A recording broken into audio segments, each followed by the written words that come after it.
ഇന്ന് ഇടി കൂടി മേടിച്ചൊരു ഇഡലിയുടെ കഥയാണ്. ഇടി കൂടുക മീൻസ് അത്രത്തോളം തിരക്കായിരുന്നു എന്നാണ് അർത്ഥം. സോ ഞങ്ങൾ ഇന്ന് ഒരു ഇഡലി കഴിക്കാൻ വേണ്ടി ട്രിവാൻഡ്രം പോയതാണ്. ഈ സ്പോട്ട് അറിയാത്തവരാരും കാണില്ലായിരിക്കും അല്ലേ. സ്പോട്ട് അറിയില്ലെങ്കിൽ പയ്യനെ കാണുമ്പോൾ അറിയായിരിക്കുമല്ലോ.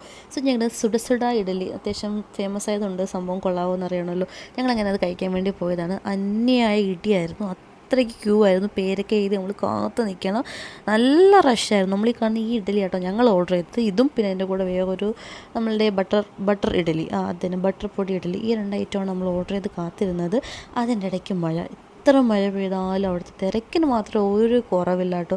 ആ മഴയത്ത് നിന്ന് ഇടിയോടി ഇഡലി മേടിച്ച ഒരുപാട് ആൾക്കാരുണ്ടായിരുന്നു. ഞങ്ങളും ആ കൂട്ടത്തിലുണ്ട്. ഞങ്ങൾ കുറച്ച് നേരം മാറിയിരുന്നു. ബിക്കോസ് വെയിറ്റ് ചെയ്യണമല്ലോ.